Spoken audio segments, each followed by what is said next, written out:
Akkam jirtan nageenyi badhaadha kun miidiyaa Nubiyaati qophii keenya kaarraa qophii yaada qeerroo jedhu irratti qeerroo dhiyeessuudhaan mari'achiifna adeemsa qabsoo keessa turre haala amma jiruu fi fuuldura maal ta'uu qabna kan jedhu irratti qeerroo dhiyeessinee kan mari'achiisnu ta'a guyyaa har'aan tanaa qeerroo qabsoo keessa turte beeka qeerroodhaa tokko qabadheen dhiyaadhee jira maqaan isaanii kabajamoo obbo Ahmad Aadam jedhama yookiin Ahmad Qalloo jedhamuudhaan beekama inni kun political science fi international relationidhaan degree jalqabaa qaban New Generation University'tti lecturer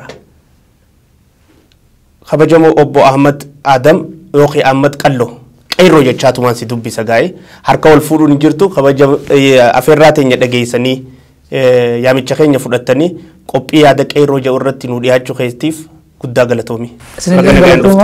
Harka wal fuudhuu waan hin jirreef galatooma jenneetuma uummata keenya asumaan barsiifna. Galatooma Nubiyaa miidiyaan waan gaarii jirtani.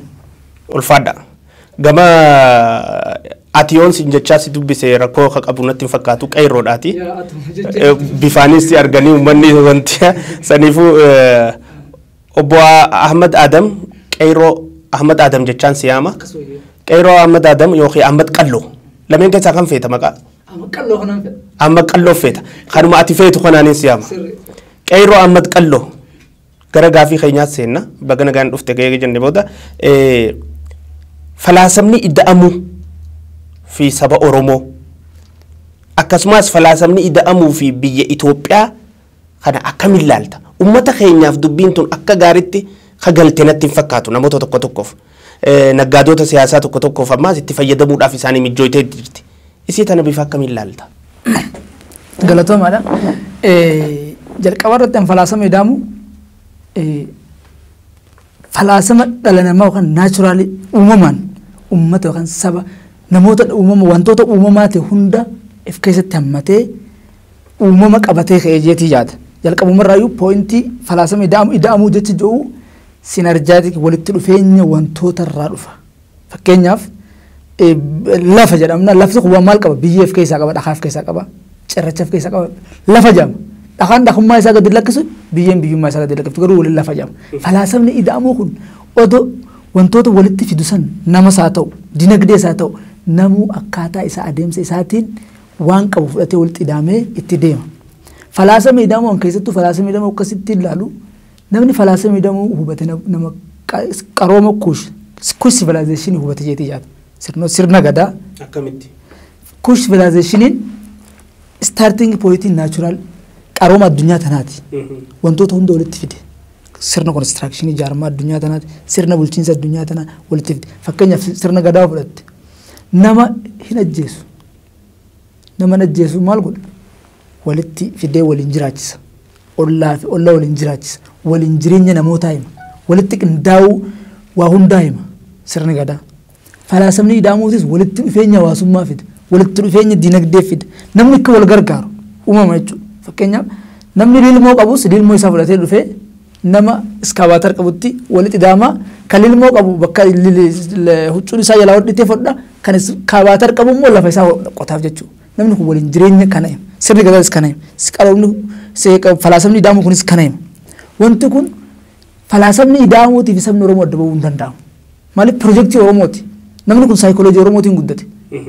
Vaaluu Oromoo saayikooloojii Oromoo qabatee guddate. Falaasamni kun as keessaa dhufe. Kanaaf falaasamni ida'amuutiif sabni Oromoo adduma bahuu hin danda'an. Itti aansee falaasamni Oromoo ida'amuutiif Itoophiyaan falaasamni ida'amuu yeroo Itoophiyaan muddamtetti dhufe. Yeroo Itoophiyaan diigamuu geessetti. Yeroo naashinaalizimiidha jedhamee namuu dallawa gandeefitti ijaarratee ganda bira kutee sabummaa bira kutee gandatti ijaarratee warri siyaasaan dadhabatan divaayidii daruulii fayyadamanii biyya facaasuu kaanitti biyya tana dandamachisuu dhufe. Falaasamni ida'amuu biyya tanaaf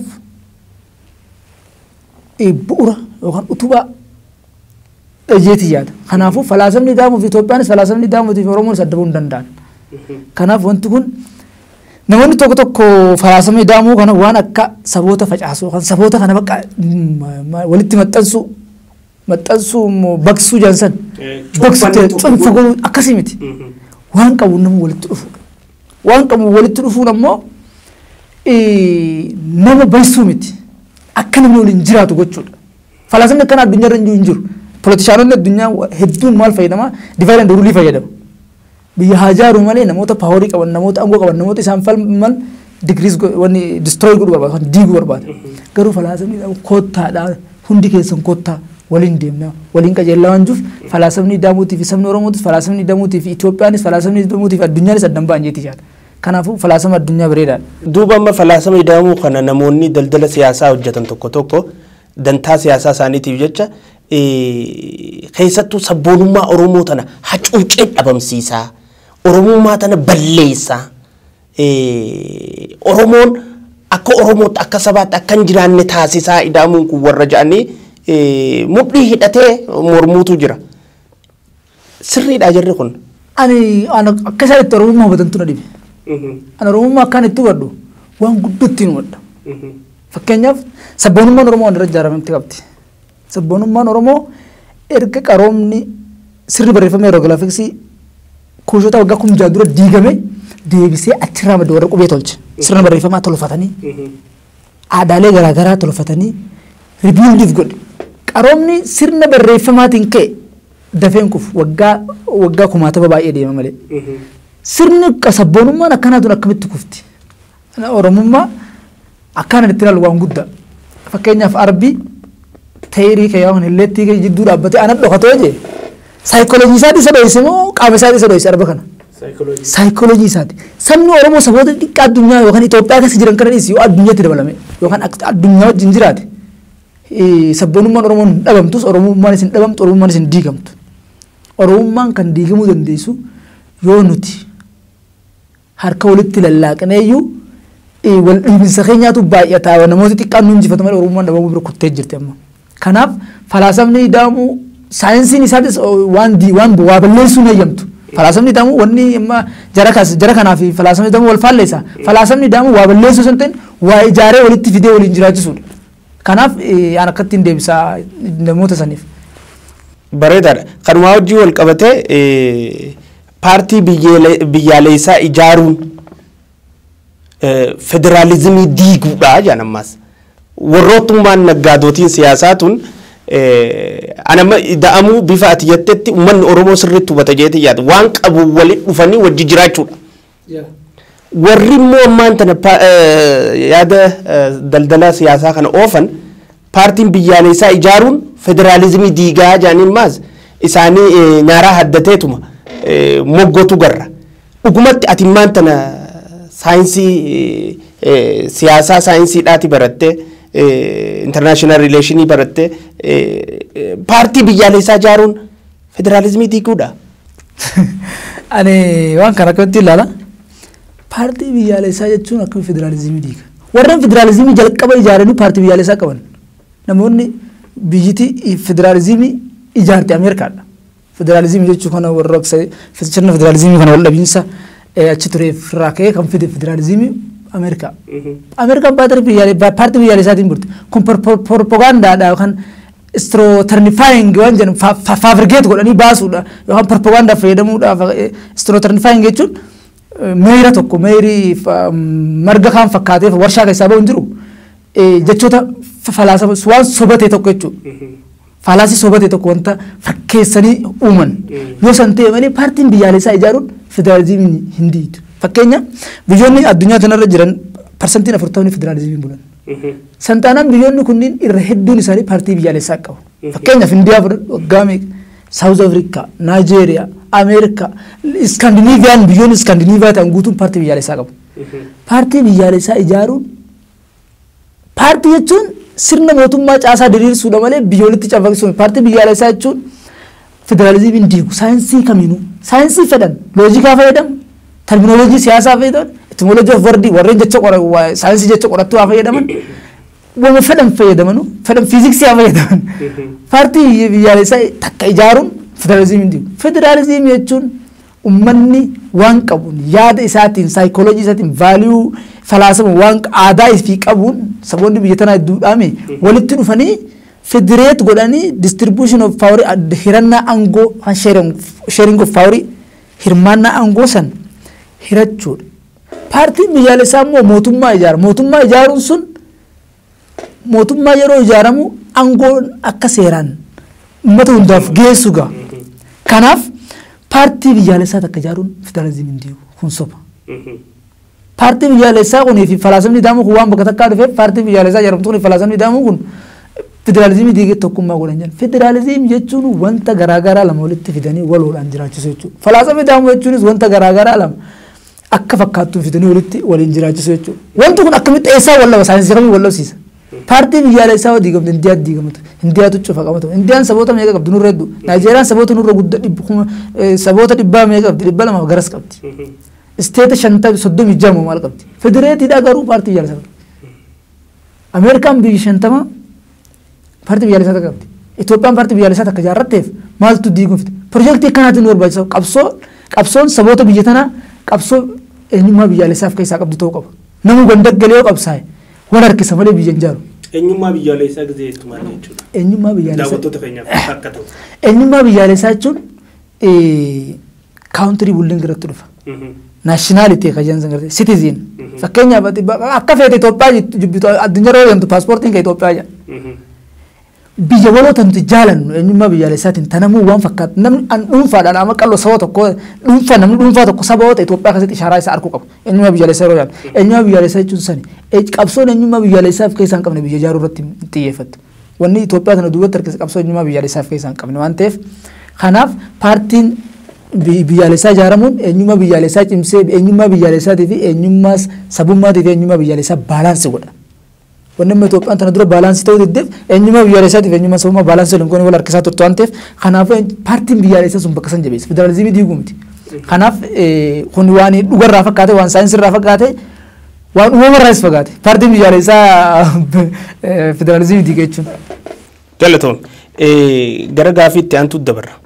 Sadarkaa qabsoon Oromoo irra jirru fi itti fayyadamni piroopagaandaa bara jalqabaa kun waliin ni deema. Fakkeenyaaf amma namoonni tokko warri faallaa ida'amuutii fi federaalizimii sabdansaa ammaan tana deemaa jiru kanaa wajjin faallaa deeman waan qabsoo tanaaf piroopagaandaaleen isaan itti fayyadaman kan dulloome kan duri sadarkaa qabsoon Oromoo irra jirtu immoo bakka dur hin jirtu. Bakki qabsoon Oromoo irra jirtu beekamaadha. Itti fayyadamni piroopagaandaa bara jalqabaa sanii wajjin qabsoon teenya deemti. Akkamiin ilaalta? Waan kun yeroo duubataa keessatti deddeebi'a. Kuma gaarii fidde. Uummanni tokko kan sabas haa ta'u, uummatas haa ta'u, hawaasa ta'u, kan gurmuu takkaa jennu yeroo garmaanii qabsoo eegalan namoonni ciccimaan isaanii akka faayidaa fi wantoota tokko tokkoon harkaan baane piroopagaandaa isa laaleessu fayyadamu. Yeroo dura qabsoon miliqan fakkeenyaaf jecha gantuu jennee fayyadamu kun qabsoo Oromoo gaafa jalqaboota gaafa adda bilisummaa Oromoo uumamtee qabsoon Oromoo jalqabarraa kaatee Oromummaa deebisan gaafa Oromummaan badde Oromummaa jechi yookaan guddisaa dhufan san itti fayyadaman rakkoon qabu. Amma sadarkaan qabsoon Oromoo irra jirtu bakka sana miti. Gantuu maal jechoota isaan fayyadamu tokko jira dhiiga maal akkasumi qabsoon Oromoo sadarkaa aayidooloojii siyaasaatiin yookaan yaadrimee siyaasaatiin addatti baatee piroojeektiilee ciccimaa qopheessitee saba instituushinitti saba jaarturra geenyee jira. Saba yeroo jaarru immoo aayidooloojii lama yookaan biyyas yeroo jaarru sabas yeroo jaarru uummatas yeroo jaarru yeroo qabsoo dura biqilchinee finnu malee yeroo sadarkaa qabsoon guddattee dagaayiddee yeroo geenyu aayidooloojiidhaan yookaan yaadrimeedhaan gargar ba'uu rakkoon qabu. Yaadrimee saniin gargar baatee maal goota uummata instituushinii ijaartaaf ijaarmaata ijaartaaf siviil soosaayitii ijaartaaf mootummaa cimaa ijaartaaf dhaabbattoota ciccimaa ijaartaaf kunis asii yoo imaammanni keessumaa uummata miidhayyee yaadu ta'e yaadota fitee siin falmee uummata dura wal falmitanii wal jijjiirtanii yaada karaa haarawaa baaftan addaan yaadrimee siyaasaa akkaan inni Oromummaa rakkoo keessatti baasuuf akka itti Oromummaa rakkoo keessatti baaftu akka itti yaadnu gargari. Kanaan adda baatee piroopagaandaa bara jalqabaa arra fayyadamuun kun waliin deemu qabsoommaa wajjin deemu. Qabsoo dur keessatti hin fayyada ture jechi gantuu jedhu ganti amma akkas jedhamu kun ni fayyada. Yeroo jalqaba Oromummaa san guddisaa dhufu. Oromummaa nama guddattee jirtu Oromummaa sadarkaa barbaachisarra geessa jirtu. Oromummaa institutionaalaayis godhuu barbaachisa. Siistama godhuu barbaadde malee Oromummaan. Kanaaf piroopagaandaan bara sanii kun amma hin fayyadu. Aayidooloojii siyaasaatiin namni yaadrimeedhaan gargar ba'e wal kabajee wal mormaa uummata kanaaf karaa wiinii ta'e kun injifatus karaa san filachuu wayya malee gantuu maal jechuun hin fayyadu yeroo ammaa qabsoommaa kanarratti hojii hin deemu Kanaaf akkasitti ilaalan. Bareedaa kanumaa wajji wal qabatee wayna yaadachiise deebisaan keetii qabsoo qeerroon gaggeessaa turte kana keessaa qooda guddaa qabdanii qaamaan as turtanii nuti isin biran turre isin warri jijjiirama kana fide qeerroo jechuudha. Qeerroo san keessaa qaama tokkoo fi hangafootaatiis warri injifannoo qeerroon harkatte kana milkii uummanni Oromoo harkate kana afaan deebi'ee dantaa siyaasaatiif galii dhuunfaatiif faayidaa bu'uura fiitiif oolfachuuf jecha injifannoon tun nu harkaa butamte milkiin tun nu harkaa jallatte karaan qabsoon Oromoo nu ganan nu jalaa garagalan jechuudhaan dahoo godhatanii qeerroo itti fayyadamuudhaan Oromoo lafaan deebisuudhaan milkii kanneen kana akka hongooyinuu irratti dalagu jiran ni beeytanii jiran. Qaamota akkasiitiif dhaamsa akkam qabda? Sadarkaa qabsoon irra geesse kanaa wajji wal qabate. Sadarkaan qabsoon irra geesse sadarkaa bilchinaati. Sadarkaa namni yaada fidee yaadaan wal madaalee eegamtu uummata baasa jee fidu malee yeroo propagaandaadhaan waan uumame tokko waan isin bu'aa buuftu odoo hin beekin rukutanii miti. Fakkeenyaaf qabsoon qeerroon dura akkatti dhufte sooshaal muuvimentiin dhufte. Paartileen siyaasaa akkamiin finne namni qabsoon tun tiyya qofa hin jiru. Paartileen siyaasaa hundi gahee qaban namoonni dhuunfaa hundi gahee qaban inni saboonni birallee gahee qaban addunyaan birallee gahee qabdi. Fakkeenyaaf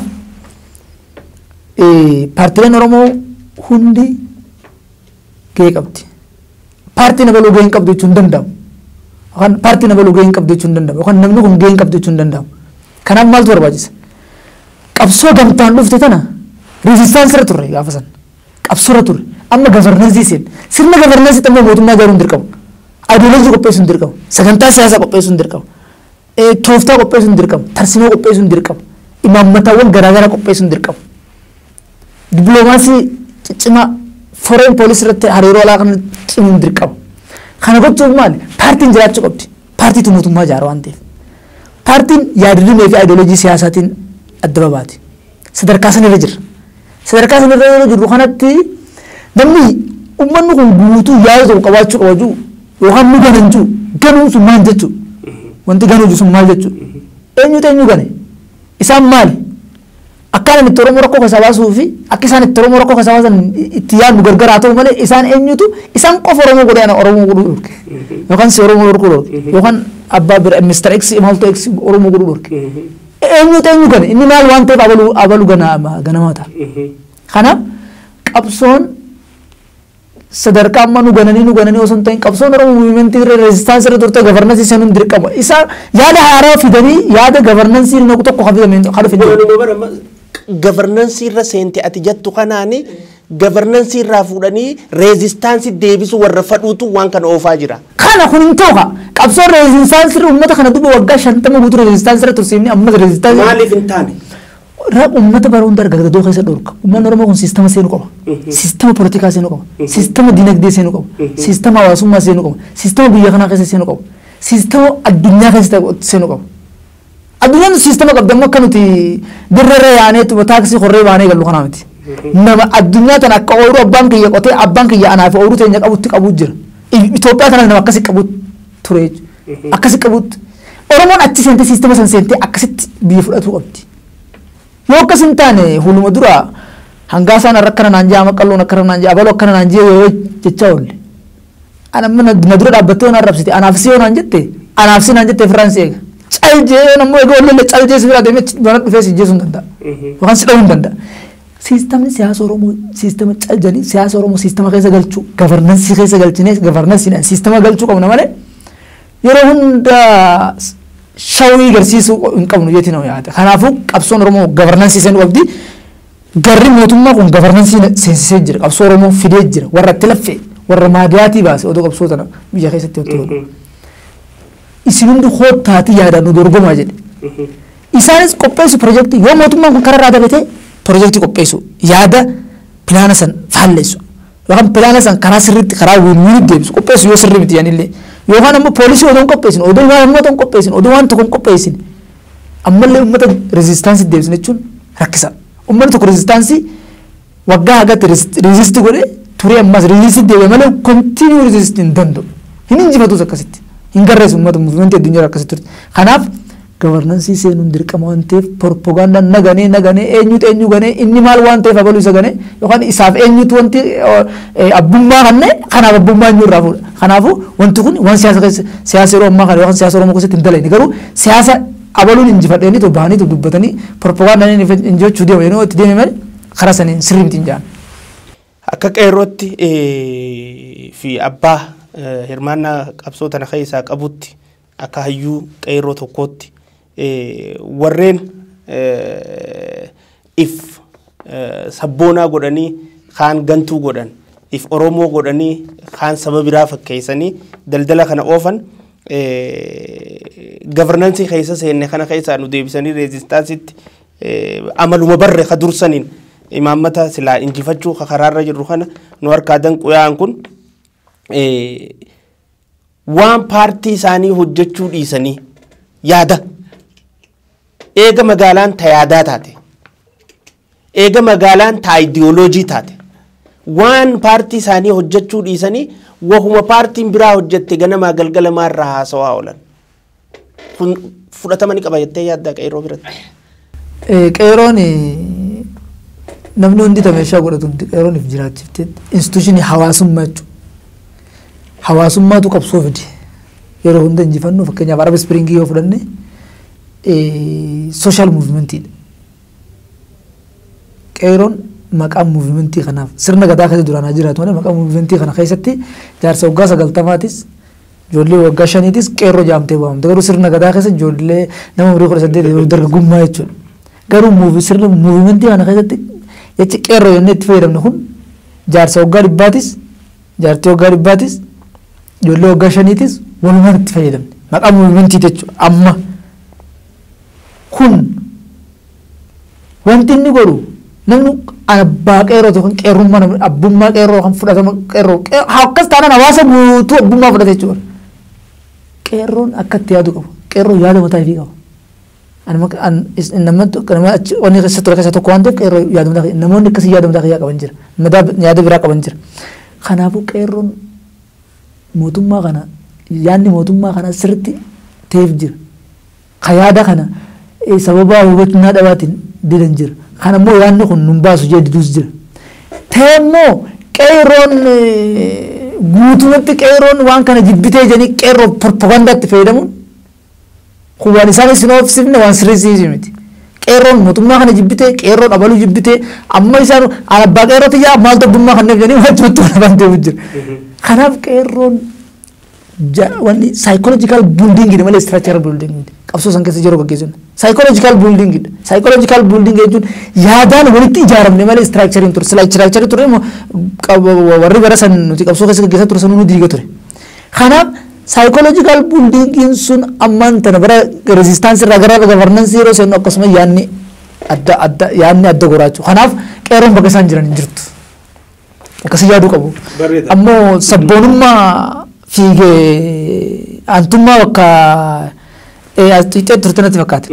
Sabboonummaa fi antummaa sabboonummaa jechuun maal jechuudha jalqaba. Sabboonummaan siyaasa keessa jaarraa 18ffaa keessa dhufte Arab wanni Firaansi revolution French revolutioniif keessa eegalamte jaarraa 18ffaa yeroo sana sirna feudalizimii kun akka malee wanti waan ta'eef kanarratti namni gamtoome eenyummaa fi kana fide. Sabboonummaa jechuun psychologically falaasamaan kabajaan aadaan afaaniin vaaliyuu sabni tokko qabuun irratti sabni afaan tokko qabu aadaa tokko qabu kabajaan saayikoolojii falaasama isaatiin waliin jiraachuu jechuudha.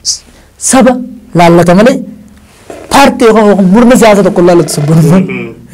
Sabboonummaan murna siyaasaa yookaan paartii miti. Sabboonummaan kan laallatu ummaticha laallata. Kasabaati. Qabeenya walooti. Oromummaan amma Oromummaa fi sabboonummaan bar tokko Oromummaan kan walooti malee kan paartii siyaasaa yookaan murna siyaasaa yookaan aktiivistii tokko yookaan kan mootummaa tokkooti miti yookaan qabiyyee yookaan kajoo yookaan kalammaa miti yookaan ka daawwiti ibsaa miti yookaan kan gaasaa miti yookaan kan maqalloo miti. Sabboonummaan ka Oromooti. Sabboonummaan Oromoo. Sabboonummaan Oromoo ka Oromoo bakka ta'etti. Oromummaan ka Oromoo bakka ta'etti. Sabboonummaa maaltu ulee yookaan haamtuu gurupii takkaa godhe. Sabboonummaan guruppii haamtuu garee takkaati miti. Sabboonummaan Oromoo Oromooti. Maaliif Oromummaa ati sitti amanta, ana sitti amanta, abaluu sitti amanta, hundi sitti amanta. Vaaliyuu teenya kabaja jechuudha. Falaasama keenya, saayikoolojii teenya, identitii eenyummaa keenya, qabeenya wal lafti Oromolleen bara namni Oromollee sabboonaadhaa bara sabboonummaadhaa bara lafti Oromoo sabboonummaa qabdi. Uummanni Oromoo sabboonummaa qaba. Sabboonummaan yeroo kanatti waan gareen takka hamtuu godhattuu ni miti. Aantummaan yeroo aantummaa fi sabboontummaa qabu nama aantummaa qabu sabboonummaa qaba eegate aantummaa jechuun yeroo hedduu akshiniin gochaan mul'atti gochaan ibsamti malee jechaan miti. Aantummaan amma si afaaniin bu'e akkaatuu baantu sabboontummaa fi aantummaan sabaa waliif maali gisee jedhan amma namoota sabboonummaa tana paartii fiitii qofa kanneetu jira. Wayi beekan jenna. Baratan jenna.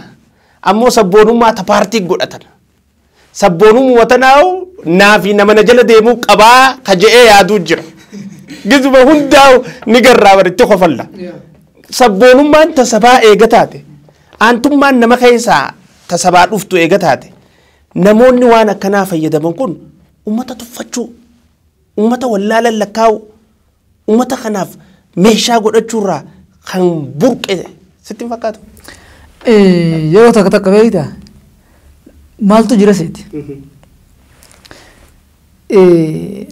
Namoonni waan akkanaaf akkana maddisan namoota ana qofaaf beeka jedhani. Namoota yaadni biraa yaadatti ijaniin fudhanne. Will loss jedhama siyaasa keessatti. Ani injifataan taate dhabaa ta'edha. Wanni kun ammoo guyyuu nuti injifata jiru. Riskii qaba. Permudaa guddaa wayii qaba. Rakkoo ummataaf permudaa yookaan permudaa ni beektaa garba waan nyaate hin deebisu waan akkasii qaba gufuu qabsoo keessatti ni liqimsa qabsoo wanni kun namni yeroo hundaa anaa injifata jiru hin injifatu. Oduma jiru diina baay'ifatee dhabama malee. Win loss yoo ta'e rakka win yoo taate karaa isa yoo filannee injifanna namni Oromoon. Namni sabboonummaan ana qofaa yookaan paartii tiyya qofaa qabaa yookaan gamtaa tiyya qofaa qabaa yookaan garee tiyya qofaa qabaa jiru. Kuni permuda qopheessaa jira. Uummanni immoo uummata tokko sadarkaa miidiyaa qofatti madaaluun sirrii miti. Amma yeroo ammaa sabboonummaa paartii tokko qofaa qabaa yookaan uummata tokko qofaa qabaa garee teenya qofaa qabaa jiran namoonni akkasitti wanti ta'an yeroo hedduu uummata Oromoo kana miidiyaa qofarratti yookaan feesbuuk qofarratti madaaluun kun hedduu na rakkisan. Maaliif namoonni ammaan tana namoota akkamii namoonni yaada kana narraa fudhachuu namoota akkamii namoonni na hojii deemaa jiru jettee madaaluun sirrii. Uummanni Oromoo kun uummata tuujiidha.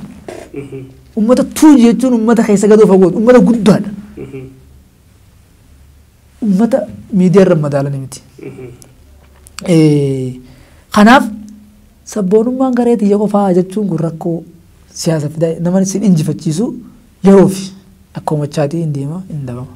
Yookaan maalayaani afaan arabaatiin fakkaate maalayaani wanta maalayaani tokko bakka waan hungaan bu'aan qabne hunda seenee laaqqatu. Qabsoon Oromoo keessaa hubaa qabdi sabboonum Oromummaa fi siyaasa sappaareet godhuun bira gahamee jira. Maaliif aayidoloojiin gargar baana. Siyaasa jechuun waan aayidoloojiidhaan gargar baatu. Oromummaa fi sabboonummaan ammoo waan zalaalam jiraatu. Kanaafuu Oromummaa fi siyaasuma kanaaf sappaareet adda godhuu silaa godhanii ni injifatan ture. Oromummaa fi siyaasa sappaareet adda godhanii nu jidduutti saba biraa yookaan namoota biraa jidduutti osoo ta'e nu jidduutti nuuf walirraa mulqinee walirraa baasuu dhiisne. Kanaaf suni waan permudaa qopheessaa jiru malee waan isaan injifachiisu miti kan akkasitti ilaalan. Jidduu kana mootummaan egaa aangoo qabatee mootummaan Oromoo kun egaa aangoo qabatee namoota hedduu muudamarraa is kaasaa jira. Muudamaa fi muudamuun abbummaan ta'e eenyuti? Eenyu laallata? Warra garee hogguu namni muudame boochuu jira. Maa muudamaa jette? Ammoo morkituu mootummaati. Hogguun fi namni aangoo irraa ka'ees ni booyan. Hogguu namni muudamees ni booyan. Muuduu fi muudamuun tun taayitaan ta'e eenyuti? Eenyu laallata? Namni waan isa laallatu maandaleeynee ta'e isa laallanne irra rakkata. Mee akka hayyuu siyaasaa tokkotti akka nama siyaasaa saayinsii siyaasaa baratee tokkotti fi walqunnamtii idil addunyaa baratee tokkotti eenyu halaallatu muudamuu fi muuduun tun. Muudamuun yookaan buusuunis mootummaa laallata. Keessattuu paartii iyyuu laallataa jiru. Maaliif paartiin takka yaada qopheeffattee sagalee qopheeffattee uummata dura baatee filatamtee gara aangoo dhufte. Erga fi akka paartiitti gara aangoo dhufte paartiitu mootummaa ijaara. Mootummaan kan ijaaramu imaammataa fi sagantaa paartii irratti. San booda sagantaa fi imaammata paartiin eega paartiin mootummaa ijaaree booda mootummaan nama abbaa fedhe seektara fedhe irra muuduu danda'a, abbaa fedhe seektara fedhe irratti shaaruu danda'a. Nama ni hojjete jee bu'aa buuse jee itti amane bakka san irra ka'a. Nama ittiin amanin bakka biraa laalee fi bakka biraa ka'a. Akkasi malee namni mormituu ta'e sagantaa fi imaammata ifaa qopheeffatee gaafa mootummaa isaa ijaarratu qopheeffachuu qaba malee akkamiini yookaan adeemsa kamiini nama mootummaan muudu yookaan nama mootummaan bakka takka irratti aangoo kenneef bo'uu fi falmuu fi sabboonummaa ugunni aangoo irra kore'aa sabboonummaa kananiif ugunni aangoo kananiif irraa fuudhanii ugusa inni sabboonummaa irraa fuudhan sabboonummaa kana kaardii godhatan bara kaardii qumaara malee kaardii godhatan kaardii qumaara yoo janje joo maali yoo amma fakkeenyaaf Ahmad Qalloo muudame gantuu taata gantuun ta'a. Gaafa mootummaan kun aangoo irraa si buuse sabboonaa ta'a. Sabboonaa kan jiru gubbaan tokko namoota akkas jedhamuuf kan yoo muudamaa fi muuduu waa'ee isaanii hin galchu. Muudaa isaan yoo akka paartiitti jiraatan akka paartiitti. Yoo uummanni tokko fakkeenyaaf qindaa'ee dhaqee bakka uummanni hoogganaan tokko uummata miidhetti dhaqee gaafatee namni kun nu miidhee jeessaa ragaa qopheessee dhaqee mootummaadhaan bakka tanaan irraa jijjiirachuu danda'a. Amma malee shuumuu fi shaaruu irratti aangoo qabu mootummaadha. Kanaaf san akkasitti ilaalaa waan isa imaammatuma isaanii qopheeffatanii sagantaa isaanii qopheeffatanii taanii paartii ijaaratanii paartiin isaanii gaafa dabarte mootummaa ijaaranii mootummaan abbaa fedhaa shuumuu fi mootummaan isaanii malee amma nama shaaruu fi buusuu keessatti gahee qaban jee yaadu. Bareedaadha gaafii maayyii. Warroonni golgaa qeerroo kana uffatanii siyaasaa buuxaniitu jira. Siyaasaa bu'aan qabne galii guyyaatiif kanumatti ibsaniituma laaqqachaa oolaniitu jira. Qeerroon kana akkamitti ilaalti? Qeerroon mootummaan tun tasiiti moo tasiitii miti? Mootummaa tanoo qeerroon akkamitti eeggachuu qabdi jettee yaadda? Kanarratti jalqaba irratti waa'ee mootummaa kanaa dubbadhu. Mootummaan kun yookaan paartiin badhaadhaa tun piroojeektii Oromooti. Piroojeektii Oromoo akka biyyaalessaatti ijaaramte. Piroojeektiin Oromoo piroojeektii qeerrooti. Qeerrootu qabsoo tana fide. Silaa qeerroon qabsoo gaggeessuu baatte jijjiiramni kun ni dhufa. Jijjiiramni kun ni dhufa. Mootummaan kun eenyuun ol dhabe? Qeerroo. Hundi itti amannee yaada isaanii ilaallee ol baanee namni hundi falaasama niin qopheessaa gaafa ja'amee hundi Oromoo hora sabaa jimmatti taa'ee dhaggeeffatanii fidiyanii fidee hojii eegalu. Piroojeektii Oromoo piroojeektii akka biyyaalessaatti ijaaramte piroojeektii Oromoo ergatetti piroojeektiin Oromoo piroojeektii qeerrooti. Qeerroon mootummaan kun kiyya jeetaman. Qeerroo hedduu qeerroo waliin jira waliin oolla waliin teenya waliin deemne waliin jiran Oromiyaa guutuu waliin deemne waan ta'eef qeerroon mootummaan kun kiyya jeetaman. Ammoo ayidooloojiin siyaasaa addaa akka jirtutti namni ayidooloojii biraatiin fitee jiraachuu danda'a. Ayidooloojii siyaasaa. Ammoo qeerroon guutuun mootummaa kana ni jibbitisan warri golga qeerroo uffatee maqaa qeerrootiin deemu kun golga kana warri uffate kun qeerroon guutuun mootummaa kana jibbiti ilaalan. Akkasii miti dubbiin akkasii miti. Lamaaf sadi yaaduu isaan barbaachisa. Akkas jechuuf afur yaaduu isaan barbaachisa. Mootummaan kun yookaan qeerroon guutuun anuma jira jirti waan qeerroon guutuun mootummaa kana jala jiri mootummaa kana jibbitii yookaan qeerroon guutuun paartii jibbitii osoo lamaaf sadi afur shan ja'a yaaduu isaan barbaachisa. Warra bar qeerroo tana kiishaa qabna jedhuutu baay'ee. Lamaaf sadi yaaduu isaan barbaachisa. Qeerroon kiishaa isaanis hin jirtu isaan jalaa hin jirtu akkatti jirtu jiru. Kanaaf lamaaf sadi afur yaaduu isaan barbaachisa. Kanaaf qeerroo mootummaan kiyya jeexamana. Warri immoo yaada addaa qaban jiraachuu danda'a. mootummaan kun ammoo qeeroon Oromoo qeeroo qofa hin ta'in Oromummaan guutuun rakkoo keessaa hin baasee isaa iddoo biroo hojjetu jira. Rakkoon ni jirti ni jirti. Maaliif amma jijjiiramarra jirra waan ta'eef sadarkaa jijjiiramatti waan jirruuf sadarkaa rakkooleen jirtu waan jirruuf rakkoon jirtu ni jirti. Garuu mootummichi amma jiru Oromoo tanaas biyya Itoophiyaa tanaas rakkoo keessaa hin baasee isaa 24 hojjetee uummata kana ceesisuuf jira. Kanaaf mootummaan qeeroo qaama qabsaa beeka rekognaayizeeshinii kanneef jira. Qaama itti rakkate itti du'eetti lubbuu baasee jijjiirama kana fidee mootummaa ammaa kana mootummaa paartiin badhaadhinaa ijaaru jiru kana fide beeku waan ta'eef qeeroo siistama keessa galchee diinagdeenis seektara garaagaraa keessatti gara bulchina siyaasaa gara kara siyaasaa kaan diinagdeedhaan kaan warreen biyya ijaaran karaa seektaroota garaagaraatu jira. Karaa sanitti qabee ijaaruudhaaf qophiidha itti jiraasi. Kanaaf mootummaan qeeroon tiyya qeeroonis mootummaan kiyya jedha. Ammoo warri golga kana jiru qeeroon jala jirti jechuun 2 3 4 5 haala godhaniitu yaaduu isaan barbaachisa jechuudha. Kiyya isaanii hin jirtu harka isaanii hin jirtu yaaduu isaan barbaachisa. Oromoo sadarkaa miidiyaa qofarratti ivaaluweet godhuun rakkisa. Kanaaf akkasitti ilaalaa. Bareeda. Osoo walii hin galchine dura waan hin dubbachuu qabuutu jira, taniin dhaammachuu qabuutu jira. Tanarraa haftee jira ta'etu yoo qabaatte carraan si kanna. Hayyuu galatoomi. Ani waan tokkoon Oromoof jedhamu barbaada. Akka Oromootti center of command nu barbaachisa. Center of command nu barbaachisu kun uummanni tokko gamtaan bakka ideoloojiin siyaasaa teenya yaadrimeen siyaasaa teenya jalatti hoogganamtu gaaddisa sabaa akka Oromootti nu barbaachisa.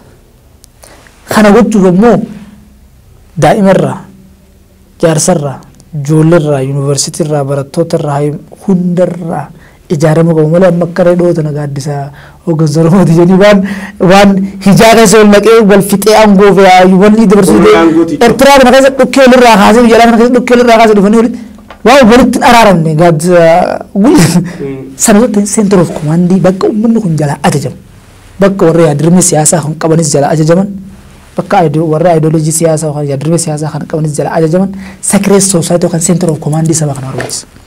Kana ijaaruuf ammoo hayyoon itti gaafatamummaa fudhachuu qabu. Yoo namni immoo ideoloojii siyaasatti yaadrimeedhaan wal xiqqeessuuf wal busheessuun dhufe garaa walitti jabaatu illee dhufa.